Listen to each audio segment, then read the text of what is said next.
Family and fellow soldiers, I'm the Professor, and this is the Moment of Truth.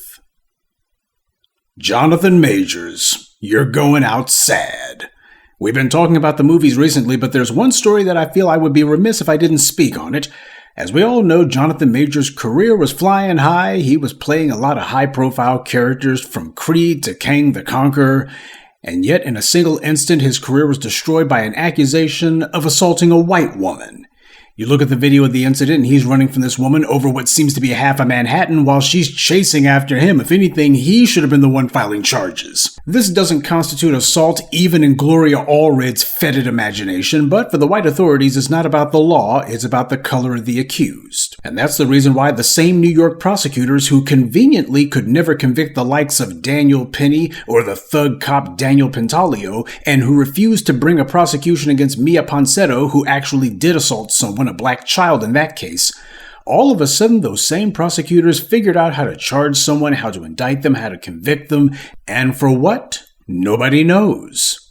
I put Jonathan Majors in the same category as a Shannon Sharpe. This is what happens when you don't control the people who you let in your circle. And just to show how far he's fallen and how fast, now it's been reported that he's going to be making a flick for the Daily Wire of all people. If this is what you gotta do to find work, just find another line of work to be in.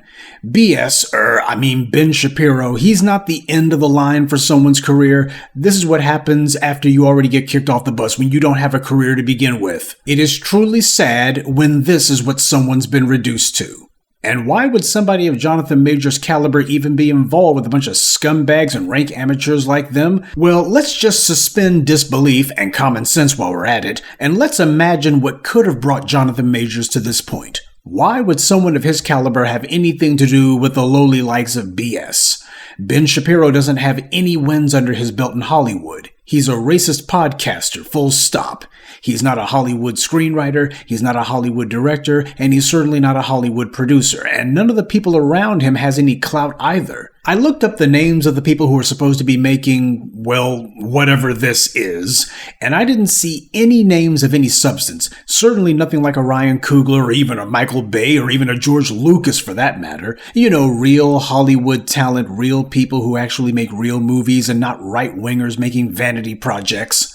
Now, I looked at those names of who's supposed to be working on this, and basically it's pretty much the same gang of Z-list hacks who Shapiro had make that Gina Carano Western, you know, the one that only made $800 at the box office. Because, hey, when your grift involves you saying that any movie that doesn't have a white male as the lead is gonna crash and burn, nothing shows Hollywood how it's done quite like putting a white woman as the lead and making no money at all. Just keep in mind, people like Ben Shapiro, Michael Knowles, and these other right-wing nuts, these clowns are all failed Hollywood talent. All of them at some point or another had tried to make it into the entertainment industry, and all of them failed, and all of them have been nursing a grudge ever since. So, because they were rejected by Hollywood, the place they wanted to get into, and they were also rejected by audiences, and decent society, and in many cases their parents, they've been trying to get revenge by attacking that same industry in general and any non-white males in that industry in specific. Which makes it doubly perverse that Jonathan Majors would have anything to do with these creeps, because if they had their way, he wouldn't have a career at all. People like Ben Shapiro have attacked literally everything that Jonathan Majors has been in, including those Marvel movies. So it's very sad that this is who he's palling around with these days. This isn't a comeback, it's a setback. You know, I thought I'd read a couple of years back, more or less, that Jonathan Majors was going to be in a movie in Europe somewhere. There was a film called Merciless that he was reportedly supposed to have been headlining about 2 years ago. Now, the guy who directed Dune was supposed to be directing this movie too, but that was the last that anybody heard of that project. And I guess that's about the last time that anybody heard about Jonathan Majors' name being attached to any sort of project either.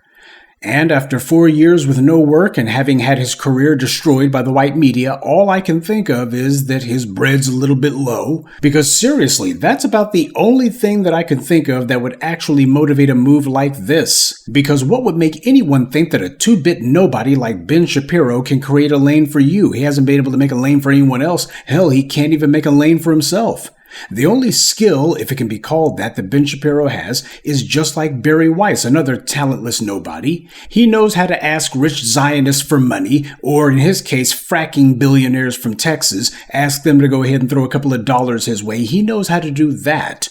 But as far as anything else beyond that, no, this is not somebody who's a creative person. What he does is the opposite of creativity. And Jonathan Majors, there would be less humiliation in it for him if he made a YouTube video with an iPhone. Because when you throw in your lot with the likes of Ben Shapiro, that doesn't tell anybody that you're trying to get some sort of brilliant second launch to your career.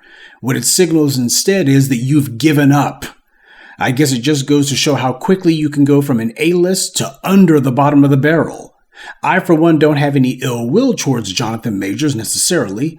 Personally, I wouldn't mind seeing him get his career back on track, though of course it would never be what it was ever again. Black talent is as common as table salt, but one of the things white power loves to do is to make an example out of somebody. So it's in their interest to go ahead and make you famous, make you prominent, go ahead and plaster your face everywhere. That way, when they inevitably get ready to crush you, they can say, look at how far this guy's fallen. And I, for one, find it strangely telling that the likes of Tyler Perry or Byron Allen haven't thrown him any sort of lifeline. But at least in the case of Tyler Perry, we can certainly guess why that is. Tyler Perry's audience is primarily comprised of the shea butter contingent, the exact same kind of individuals who, even though Jonathan Majors has got himself a black significant other now, they're going to remember this guy previously was running around with blonde-haired white women, so it's hard to see them forming a new core audience for him. And in the case of Byron Allen, as we all know, the only person that Byron Allen is looking to do anything for is Byron Allen. That's the problem with all of these black celebrities. They're all trying to become auxiliaries of the white media. But the white media has no permanent plans for any of them. They're just waiting and looking for you to slip up or do something they can get you on. And after that, it's time for a feeding frenzy. Meanwhile, you got all of these white stars and all of these white celebrities running around being accused of real crimes, stuff far more serious than the non-controversy that Jonathan Majors was accused of. You got these white actors accused of everything from assault in the case of Shia LaBeouf, to rape in the case of Danny Masterson, to killing people in the case of Alec Deadeye Baldwin. And yet not one of those white actors has been dragged through the mud anywhere near as badly or as long as Jonathan Majors. You would think that there would be round-the-clock coverage of Danny Masterson. We would be getting all kinds of documentaries about him and shows, but nope, instead, down the memory hole it goes. That's deliberate.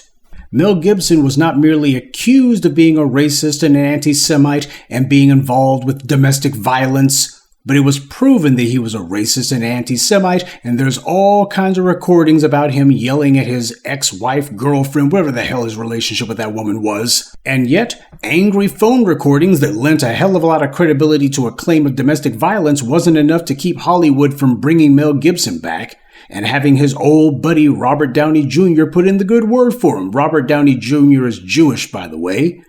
So that was his way of basically saying, well, folks, don't call him an anti-Semite anymore. You know, I'm his Jewish buddy and I'm going to go ahead and vouch for him. Meanwhile, with Jonathan Majors, nobody's vouching for him.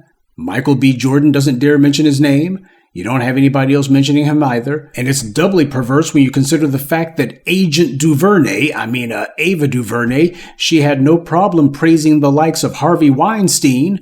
And yet the same Ava DuVernay knows better than to say anything about Jonathan Majors yet, because they understand the racial status quo that the white media requires. So all of these Negroes are going to be sitting on the sidelines, and Jonathan Majors finds himself completely and thoroughly abandoned and isolated. Maybe that's the real reason that he's doing this, because he feels completely and thoroughly alone, so at this point, what does it matter? Hopefully, whatever this is for the Daily Wire, hopefully it doesn't happen, but even if it does, nobody's going to remember it, which means Jonathan Majors won't have to suffer for long if this is a one-off. But God forbid if he has to keep making anything for the Daily Wire. He's not going to reinvent himself. Stacey Dash proved that one. And these people don't want him around. For Ben Shapiro, it's the same grift that he did with Gina Carano. He wants somebody with some sort of name recognition that he can hopefully use to drive subscriptions for his little website, which is dying before his eyes. But his audience is already primed to be anti-black as hell by him. He's a pathetic, feckless racist, and standing next to Jonathan Majors is not going to get the stink off of him, though it will have people holding their noses whenever Jonathan Majors walks by in the future. Well, at this point, I think that we can go ahead and call a time of death for Jonathan Majors' career, because instead of him trying to basically get his career back on track, now he's going to try to see if he can dig it out of its own grave. He would have been better off just not making anything as opposed to doing something with Ben Shapiro. This is more embarrassing than what passes for Steven Seagal's career. But this is just the proof that if you're a black person in the white media, your future is not your own. Your career isn't your own either. These Negroes in the white media, especially in Hollywood, they are deathly afraid of any sort of white disapproval, specifically for what's happening to Jonathan Majors. That's the reason that they're doing that to him, just to remind them, if you do anything that we don't like, we can go ahead and crush you and move right on making our money, because there's going to be plenty of Negroes lined up with their 8x10 glossies or their demo tape trying to see if they can become the next Jonathan Majors. And in a way, all of them are right, because the white media is always waiting to do the same thing to them that it did to Jonathan Majors. Always waiting to take some unsuspecting Negro and turn their lives from a success story to a cautionary tale. Good day, and be one. I'd like to take a moment to mention some of our contributors: Anthony Pollard, L. Wilson, Sakina Collins, Earth Angel, and Billionaire 718.